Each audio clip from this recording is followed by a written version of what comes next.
مال حرام تھا جو طلب کیا تھا، تیرے منہ میں خاک اور پلیتا جڑی گل نہ ہوندی ہوئے نہیں کری دی، اگر ان کو دیتے وہ ملا مال حرام ہوتا۔ میں نے کہا آپ کا منہ ہے یا کوئی اندر مینڈک بول رہا ہے؟ شرم نہیں آتی آپ کو؟ اپنے سابقہ بیان کو ذرا مشاہدہ فرمائیں اور ہمیں بتا دیں کہ آپ کا ایمان اس وقت پختہ تھا یا آج بغض جلالی میں جو ہے وہ ایمان کچھ کا کچھ ہو گیا۔ اس میں صرف پہلا یکون دولتن بین الاغنیاء منکم کے تحت یہ ترجمہ صرف سنا دیں کہ جاگیر اس کو بنانا قرآن پاک کے حکم کے مطابق حرام ہے۔ ایک دور میں قرآن کی تفسیر کچھ اور اگلے دور میں قرآن کی تفسیر کچھ ہو گئی، خود بدلتے نہیں قرآن کو بدل دیتے ہیں۔ وہ کس درجہ فقیہان حرم بے توفیق، ایک دفعہ تنہائی میں بیٹھ کر ضرور غور کیجئے گا کہ میں نے کس ہستی کو گالیاں دی ہیں کہ جن کی تعریف اللہ کے محبوب صلی اللہ علیہ وسلم بیان کر کے گئے ہیں۔ 100 دفعہ ایمان جو ہے آپ کو شرمانے پر مجبور کرے گا کہ میں نے قدم کون سا اٹھا لیا ہے۔ یہ قول امام جلالی کا تو ہے ہی نہیں، یہ قول تو حضرت علامہ شمس قرانی کا ہے، اور آپ ان کو کافر قرار دیں۔ نبی پاک صلی اللہ علیہ وسلم ان پر فخر فرمائیں، ان کی تعریفیں بیان فرمائیں۔ کچھ خدا کا خوف کرو، اپنی ضد اور انا اور ہٹ درمی میں پوری اسلام کی عمارت گرانے پہ تلے ہوئے ہو۔ اگر یہ ہستیاں پھر کافر تھی معاذ اللہ، تو ان کے جو مریدین ہیں سلطان محمد الفاتح، پھر ان کے بارے میں آپ کیا اعتقاد رکھو گے، ان کو کیا کہو گے؟ آپ خود ہی اپنے حوال پر ذرا غور کیجئے۔ ہم اگر عرض کریں گے تو شکایت ہوگی۔ بسم اللہ الرحمن الرحیم، الحمد للہ الذی لا مانع لحکمہ ولا ناقض لقضائہ، والصلاة علی سید انبیائہ وسند اولیائہ واحبابہ المعارضین لاعدائہ۔ معزز سامعین کرام، السلام علیکم ورحمۃ اللہ وبرکاتہ۔ آج کا خطبہ ہم نے وہی خطبہ پڑھا جو ہمارے موصوف جناب عرفان شاہ صاحب ہر تقریر میں یہی خطبہ پڑھتے ہیں۔ یہ مناظرہ رشیدیہ کا خطبہ ہے جو حضرت نے کسی وقت یاد کیا ہوگا، تو آج جناب عالی کو یہ باور کرانا ہے کہ جس طرح مناظرہ رشیدیہ کا خطبہ حضرت کو بڑا کامل یاد ہے، اسی طرح مناظرہ رشیدیہ کے چند قواعد کی طرف بھی توجہ فرمائیں۔ ایک دفعہ پھر انہوں نے وہی بات کی جس کا جواب ہم پہلے بھی دے چکے کہ سیدہ پاک کے بارے میں یہ کہنا کہ اگر دیتے تو مال حرام ہوتا، تو یہ توہین اور بے ادبی، اور پھر اس پر کتنی گالیاں اور کس طرح کا کلام انہوں نے کیا، وہ سب حضرات سن سکتے ہیں۔ حضور فرماتے ہیں اللہ نے میرے لیے غنیمتیں حلال فرمائی۔ زور سے کہو، زور سے کہو، غنیمتیں میرے لیے حلال فرمائی۔ زور سے بولو، غنیمتیں میرے لیے حلال فرمائی۔ اب ملا کا اتنا ذہن ہے، وہ کہتے ہیں کہ جناب وہ مال حرام تھا جو طلب کیا تھا۔ میں نے کہا بے وقوف آدمی، یہ تو حضور کی خصوصیت ہے۔ حضور فرماتے ہیں میرے لیے تو غنیمتیں بھی حلال ہیں، میری وجہ سے رب نے غنیمتیں حلال کی، یہ خصائص خمسہ میں ایک خصوصیت ہے۔ اور وہ تو غنیمت بھی نہیں، وہ تو انعام ہے جس کو تو حرام قرار دے رہا ہے۔ حرام تھا تو حضور اسی سے حصہ لیتے تھے۔ تیرے منہ میں خاک اور پلیتا جڑی گل نہ ہوندی ہوئے نہیں کری دی، تمہیں جو علم ہی نہیں کسی بات کا بک بک کر رہے ہو۔ تو آپ کیا بول رہے ہو جی؟ اگر ان کو دیتے وہ ملا مال حرام ہوتا۔ میں نے کہا آپ کا منہ ہے یا کوئی اندر مینڈک بول رہا ہے؟ شرم نہیں آتی آپ کو؟ کہتے جی ہمیں قرآن آتا ہے، قرآن آتا ہے تو للہ وللرسول ولذی القربی۔ یہ للہ کے پہلے جو لام ہے یہ کیا ہے؟ وللرسول کے پہلے جو لام ہے کیا ہے؟ استحقاقی کو بیان کر رہا ہے۔ یہ وَلِذِی الْقُرْبَى، تو کون ہے قربا؟ جسے جگر کہہ رہے ہیں۔ جگر قریب نہیں ہوتا، جسے کہہ رہے ہیں علی منی وانا منہ، علی مجھ سے ہے، میں علی سے ہوں، حسین منی وانا من حسین، حسین محمد رسول اللہ سے ہے، محمد رسول اللہ حسین سے ہے۔ اور حیران کن بات یہ ہے کہ تھوڑا سا عرصہ پہلے ایک کانفرنس میں جب ایک خطیب بیان کر رہا تھا مسئلہ فدق کو، تو آپ نے لقمہ دیتے ہوئے کہا تھا یہ بھی بیان کرو اللہ کا فرمان کئی لا یکون دولتم بین الاغنیاء منکم، کہ یہ مال کسی ایک کی ملکیت میں رہنا یہ قرآن کی آیت کے ہی خلاف ہے، تو قرآن کی آیت کے خلاف ہونا یہی مال حرام ہے، اسی کو مال حرام سے تعبیر کرتے ہیں۔ گویا کہ آپ خود بھی اسی اعتقاد پر تھے کہ ایک کی ملکیت میں آنا یہ قرآن کی صریح آیت کے خلاف ہے، اور اپنے اس بیان کو سنیں، آپ نے بھی اس بیان میں پہلے یہی کہا، بعد میں کہا کہ یہ بس قربا کے لیے ہے اور قربا تک ہے، اور آگے کا انکار کر دیا۔ اس لیے حضرت اپنے سابقہ بیان کو ذرا مشاہدہ فرمائیں اور ہمیں بتا دیں کہ آپ کا ایمان اس وقت پختہ تھا یا آج بغض جلالی میں جو ہے وہ ایمان کچھ کا کچھ ہو گیا، آیات کی تفسیر بدل گئی۔ اس میں صرف پہلا یکون دولتن بین الاغنیاء منکم کے تحت یہ ترجمہ صرف سنا دیں کہ جاگیر اس کو بنانا قرآن پاک کے حکم کے مطابق حرام ہے، کیونکہ اللہ فرماتا ہے ہم تقسیم کیوں کرا رہے ہیں تاکہ دولت چند ہاتھوں میں مرتکز نہ ہو، یہ یتیموں کے پاس جائے، مسکینوں کے پاس جائے، یہ جاگیر کسی ایک نہ ہو۔ یہ اسی آیت کریمہ میں اللہ کے آخری لفظ ہے کئی لا یکون دولتم بین الاغنیاء منکم، کئی لا یکون دولتم بین الاغنیاء منکم۔ اللہ فرما رہا ہے کہ یہ ہم یتیموں مسکینوں کا اس میں حق کیوں رکھ رہے ہیں؟ اس لیے رکھ رہے ہیں کہ ہم نہیں چاہتے کہ ایک لینڈ فتح کر کے ایک بندے کو دے دی جائے اور وہ پھر اسی کی ہو کر رہ جائے اور یتامہ و مساکین اس سے محروم ہو جائیں۔ اللہ تعالیٰ کو یہ بات پسند نہیں ہے، اور یہ نہیں ہو سکتا کہ رسول اللہ صلی اللہ علیہ وسلم خدا کے حکم کے خلاف فیصلہ کرے۔ آپ نے وہی فیصلہ کیا جو رب کے قرآن نے فرمایا۔ وجہ اقبال نے کہا احکام تیرے حق ہیں مگر اپنے مفسر تعویل سے قرآن کو بنا سکتے ہیں پایند۔ آپ نے وہ حال کیا کہ ایک دور میں قرآن کی تفسیر کچھ اور اگلے دور میں قرآن کی تفسیر کچھ ہو گئی۔ اس لیے ہم جو آواز بلند کرتے ہیں، کہتا ہوں وہی بات، سمجھتا ہوں جسے حق نے ابلہ مسجد ہوں نہ تہذیب کا فرزند۔ مشکل ہے کہ ایک بندہ حق بین و حق اندیش خاشا کے تودے کو کہے کوہ دما بند۔ اس لیے ہم نے تو حق بات جو ہے وہ آپ کو بیان کر دی، لیکن آپ کا یہ انداز ہے کہ خود بدلتے نہیں قرآن کو بدل دیتے ہیں۔ وہ کس درجہ فقیہان حرم بے توفیق، ان غلاموں کا یہ مسلک ہے کہ ناقص ہے کتاب کہ سکھاتی نہیں مومن کو غلامی کے طریق۔ گالیوں اور ان کی بد کلامی سے ہمیں کوئی تعرض نہیں ہے، نہ ہم ان چیزوں کا کبھی نوٹس لیں گے۔ جہاں تک اس کو بے ادبی اور گستاخی قرار دینے کی بات ہے تو اس کا جواب انتہائی ضروری ہے، اور پہلے بھی میں جواب دے چکا ہوں۔ بار بار تکرار کے ساتھ بات کرنا یہ بھی ہمارا شیوا نہیں ہے، اگرچہ وہ ہر بات میں ہی تکرار لے آتے ہیں۔ خیر، مناظرہ رشیدیہ کی روح سے ایک قاعدہ ذہن میں رہے کہ یہ مناظرہ رشیدیہ کا جو خطبہ ہے، خطبے کے بعد یہ میرے ہاتھ میں مناظرہ رشیدیہ ہے، صفحہ نمبر 13 پر نقل کی تعریف بیان کی گئی۔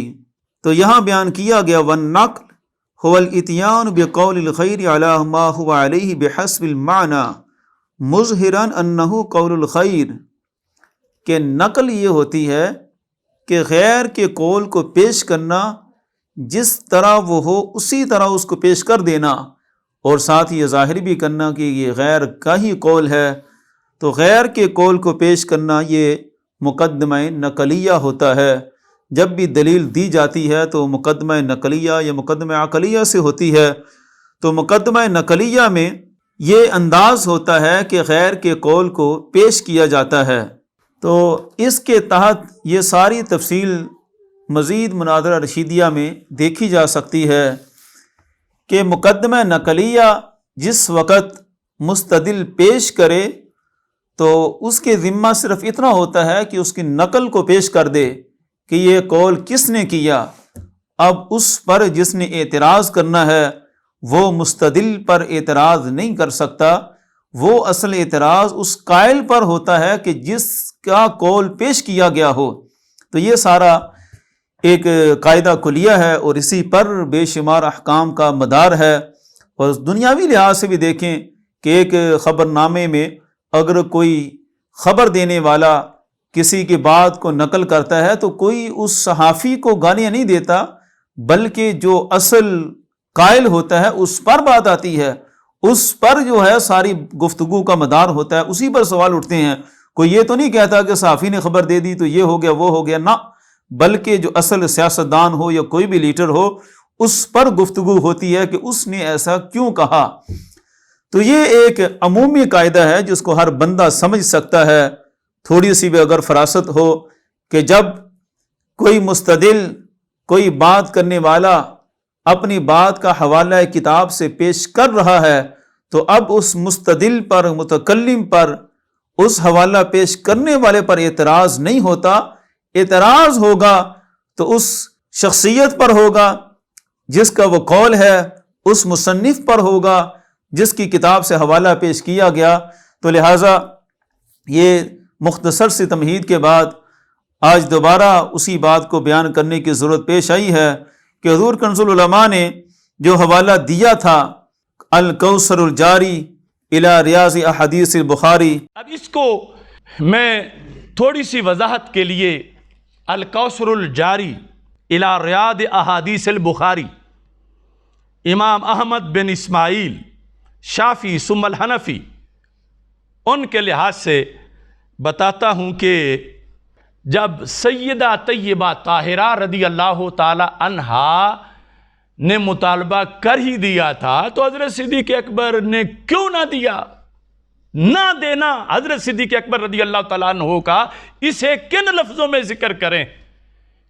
یہ شرق و غرب میں بند کان کھولنے کے لیے میں یہ جملے بول رہا ہوں.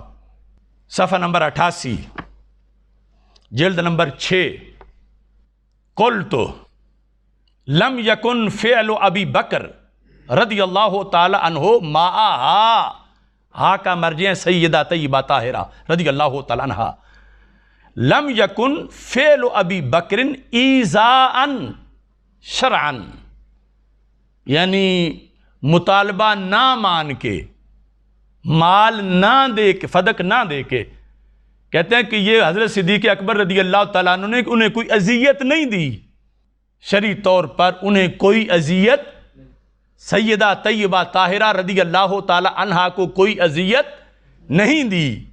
کیا ہے پھر یہ عمل، اس کو کیا کہیں گے؟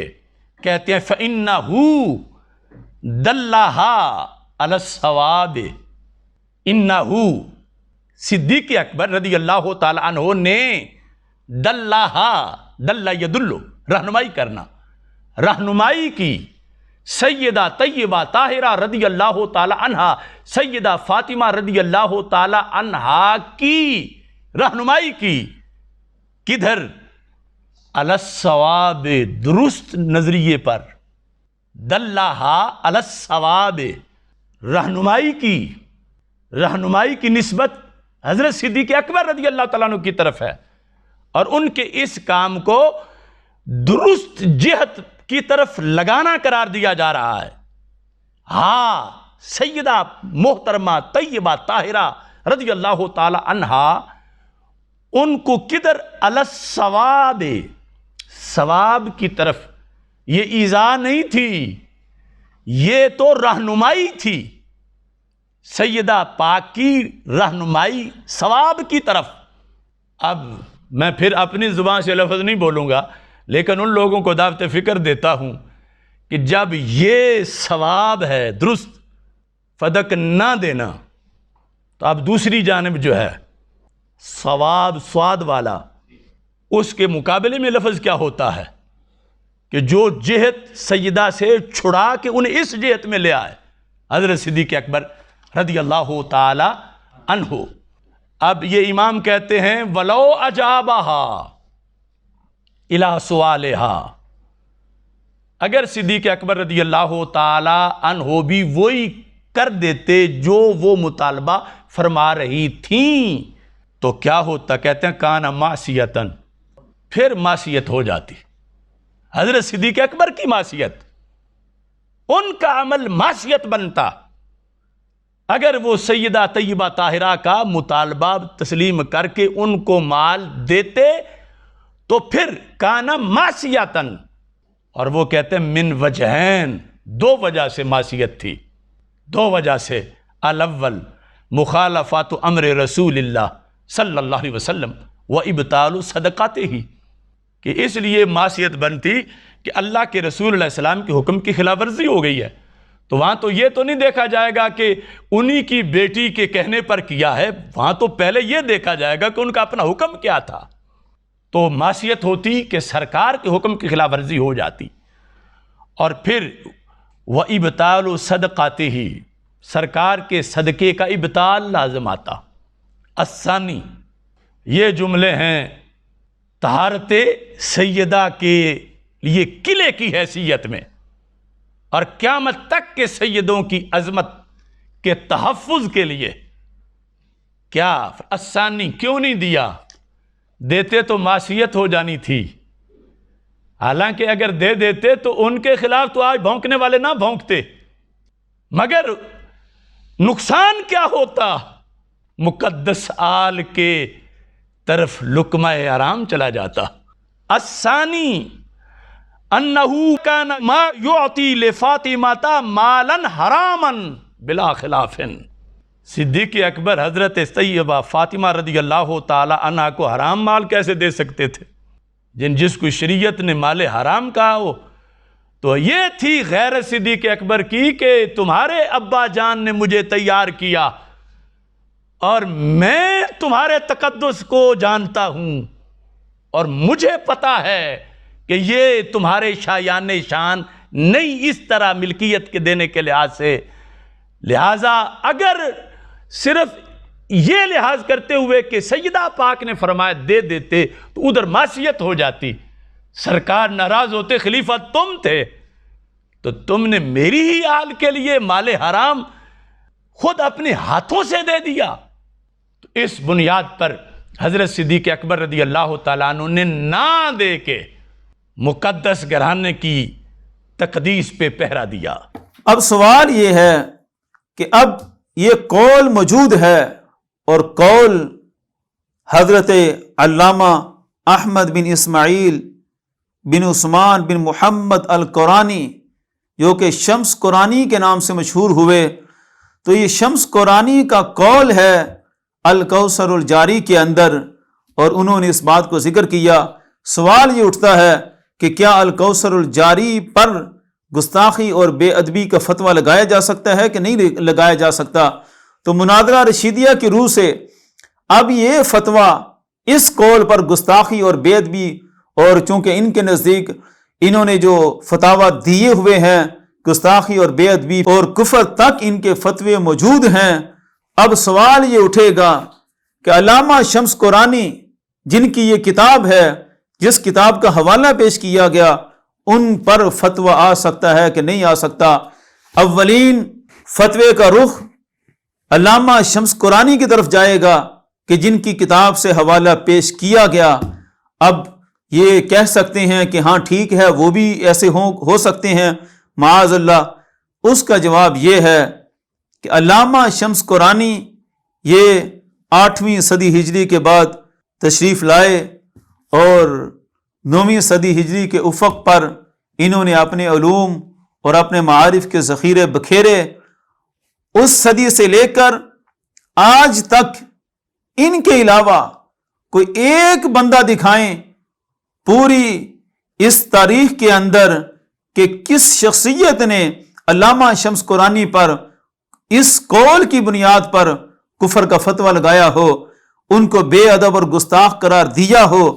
یہ تو کوئی بات بنتی ہی نہیں ہے کہ اتنی صدیوں بعد یہ چند حضرات ہیں کہ جن کو دین کی سمجھ آئی ہے کہ ہاں اب پتہ چلا کہ یہ جناب علامہ شمس قرآنی صاحب بے ادب اور گستاخ تھے، اور معاذ اللہ گستاخی بھی وہ کہ جو کفر کی حد تک ہے۔ اور اگلی بات بھی ذہن میں رکھیں، وہ میرا کلپ نکال کر ایک دفعہ دوبارہ سن لیں، وہاں سارے حوالے میں نے تفصیل کے ساتھ دیے ہوئے ہیں۔ اختصار کے ساتھ میں دوبارہ اشارہ کر دیتا ہوں کہ علامہ شمس قرآنی کی تعریف حضرت امام سیوطی علیہ الرحمہ نے نظم العقیان کے اندر فرمائی ہے، اور علامہ سخاوی نے الضوء اللامع اس کے اندر علامہ شمس قرآنی کی بہت زیادہ تعریفات بیان کی ہیں، اور اسی طرح علامہ قسطلانی نے بخاری شریف کی شرح میں ان کی اسی شرح کا تعارف پیش کیا۔ تو یہ تینوں ہستیاں علامہ قسطلانی، امام سیوطی، امام سخاوی علیہم الرحمہ، تینوں ہستیوں نے جو تعارف پیش کیا علامہ شمس قرآنی کا، تو اس تعارف میں یہ ضرور بیان کرتے ہیں کہ یہ کوئی عام نہیں تھے، یہ مؤدب السلطان المظفر ابی الفتح محمد الفاتح، کہ یہ عام ہستی نہیں ہے، یہ حضرت سلطان محمد الفاتح جو قسطنطنیہ کو فتح کرنے والے تھے، اور سلاطین عثمانیہ میں سب سے بڑے سلطان جنہوں نے ہمارے آقا صلی اللہ علیہ وسلم کی پیشگوئی کو پورا فرمایا اور قسطنطنیہ میں اسلام کا جھنڈا لہرایا، سلطان محمد الفاتح، ان کے یہ روحانی استاد اور پیر و مرشد ہیں، اور پھر عام استاد اور پیر و مرشد میں نہیں ہیں، بلکہ ان کی تاریخ پڑھ کر دیکھیں، معجم الدولت العثمانیہ کے اندر یہ پورا انہوں نے ان کا واقعہ بھی ذکر کیا کہ سلطان محمد الفاتح بچپن کے عالم میں کوئی زیادہ راغب نہیں تھے دین اور جہاد کی طرف، ان کو دین اور جہاد کی طرف رغبت دلانے والے اور ان میں جہاد اور روحانیت کی روح پھونک دینے والے یہ حضرت علامہ شمس قرآنی تھے۔ یہ ان کا تعارف ہے، ان کے تعارف میں یہی بہت بڑا تعارف ہے کہ وہ حضرت سلطان محمد الفاتح کے پیر مرشد ہیں، اور یہ بات سب جان چکے ہیں، اہل علم تو پہلے بھی جانتے تھے کہ سلاطین عثمانیہ کا ایک خاص مقام تھا، ایک خاص ہی انداز تھا، ہر سلطان کے پیچھے ایک روحانی قوت ہوتی تھی، ایک روحانی شخصیت ہوتی تھی۔ تو سلاطین عثمانیہ میں سلطان محمد الفاتح کے پیچھے یہی علامہ شمس قرآنی تھے، یہی وہ ہمارے عظیم بزرگ تھے جنہوں نے حضرت ابو ایوب انصاری رضی اللہ تعالیٰ عنہ ان کی روحانیت کا فیض پایا اور ان کی قبر تک انوار کا مشاہدہ کیا اور آپ کے مزار پر روزہ تعمیر کیا۔ یہ بہت بڑی خدمات ہیں حضرت علامہ شمس قرآنی کی، اس لیے اگر ان کی کتاب پر فتویٰ لگانا ہے تو خدا کا خوف کرتے ہوئے 100 بار سوچئے گا، جو گالیاں آپ دے رہے تھے کہ یہ گالیاں اس ہستی کو جا رہی ہیں کہ جنہوں نے اپنی کتاب کے اندر یہ بات لکھی، اور ان کو آپ اتنی گالیاں دے رہے ہیں جن کی تعریف اللہ کے محبوب صلی اللہ علیہ وسلم بیان کر کے گئے تھے۔ مسند احمد بن حنبل کی حدیث اس کو پڑھیں، وَلَا تَفْتَحَنَّ قُسْطُنطِینِیَّ فَلَنِعْمَ الْأَمِیرُ أَمِیرُهَا وَلَنِعْمَ الْجَیْشُ جَیْشُهَا۔ یہ ہمارے آقا صلی اللہ علیہ وسلم کا فرمان کہ قسطنطنیہ کو تم فتح کرو گے اور لشکر بھی بڑا ہی اچھا ہوگا اور لشکر کا امیر بھی بڑا ہی اچھا ہوگا۔ یہ تو ہمارے آقا صلی اللہ علیہ وسلم بیان کر کے گئے تھے۔ ایک دفعہ تنہائی میں بیٹھ کر ضرور غور کیجئے گا کہ میں نے کس ہستی کو گالیاں دی ہیں کہ جن کی تعریف اللہ کے محبوب صلی اللہ علیہ وسلم بیان کر کے گئے ہیں۔ 100 دفعہ ایمان جو ہے آپ کو شرمانے پر مجبور کرے گا کہ میں نے قدم کون سا اٹھا لیا ہے۔ یہ قول امام جلالی کا تو ہے ہی نہیں، یہ قول تو حضرت علامہ شمس قرآنی کا ہے، اور آپ ان کو کافر قرار دیں، نبی پاک صلی اللہ علیہ وسلم ان پر فخر فرمائیں، ان کی تعریفیں بیان فرمائیں، تو حضرت کچھ توجہ کریں، آپ خود ہی اپنے حوال پر ذرا غور کیجئے۔ ہم اگر عرض کریں گے تو شکایت ہوگی۔ یہ تھوڑا سا میں علامہ شمس قرآنی کی کتاب سے بھی بیان کر دیتا ہوں، انہوں نے جو بیان کیا تھا قسطنطنیہ کی فتح کا حال، یہ جلد نمبر 1 صفحہ نمبر 290 میں یہ خود بیان فرماتے ہیں کہ حضرت ابو ایوب انصاری رضی اللہ تعالی عنہ کے مزار کے احوال، اور بیان کرتے ہیں وَكَانَتِ الْكُفَّارِ يَرَوْنَ الْأَنْوَارَ عَلَىٰ قَبْرِهِ کہ کفار بھی حضرت ابو ایوب انصاری رضی اللہ تعالیٰ عنہ کی قبر پر نور کو دیکھا کرتے تھے، انوار نکلتے تھے۔ وَلَمَّا فَتَحَ اللَّهُ الْقُسْطَنطِينِيَّ عَلَى الْمُسْلِمِينَ عَلَى يَدِ سلطان ابن سلطان محمد خان بن عثمان نصرہ اللہ وَكُنَّا فِي ذَلِكَ الْجَيْشِ بِحَمْدِ اللَّهِ۔ یہ سارا انہوں نے خود بھی ذکر فرمایا کہ اللہ تعالیٰ نے جس وقت مسلمانوں پر یہ علاقہ فتح کیا، سلطان محمد خان بن عثمان خان کی اولاد سے سلطان محمد الفاتح کے ہاتھوں یہ علاقہ فتح ہوا، ساتھ فرماتے ہیں وَكُنَّا فِي ذَلِكَ الْجَيْشِ بِحَمْدِ اللَّهِ، اللہ کا شکر ہے، اس کا فضل ہے کہ ہم بھی اس لشکر میں موجود تھے۔ تو حضرت یہ وہ ہستیاں ہیں جو اس لشکر میں جا چکی تھیں، سلطان کے ساتھ جا کر روحانی تائید کر کر کے سلطان کو فتح نصرت کے لیے دعائیں دیا کرتی تھیں۔ آج ان کو خدا کے بندوں کافر قرار دینے پر تلے ہوئے ہو، کچھ خدا کا خوف کرو، اپنی ضد اور انا اور ہٹ درمی میں پوری اسلام کی عمارت گرانے پہ تلے ہوئے ہو۔ اگر یہ ہستیاں پھر کافر تھی معاذ اللہ، تو ان کے جو مریدین ہیں سلطان محمد الفاتح، پھر ان کے بارے میں آپ کیا اعتقاد رکھو گے، ان کو کیا کہو گے؟ اور ان کی تو باقاعدہ تعریف ہے، امیر وہ تھے، امیر کا تو باقاعدہ نام لیا گیا، فلنعم الامیر امیرھا، امیر کا باقاعدہ تذکرہ کیا گیا کہ قسطنطنیہ کو فتح کرنے والا بڑا عظیم امیر ہوگا۔ تو اس لیے یہ سارے حقائق یہ رکھ دینا ہماری ذمہ داری ہے۔ آگے آپ کی مرضی ہے کہ اتنی مقدس ہستیوں کو گالیاں دینا اگر آپ کے سینے کو ٹھنڈا کرتا ہے اور آپ کو خوشی ہوتی ہے تو دیتے رہیں گالیاں، لیکن یہ قواعد کی روح سے یہ جان کر رکھیں کہ یہ قول یہ مقدمہ نقلیہ ہے، اور مقدمہ نقلیہ میں صرف سند طلب کی جائے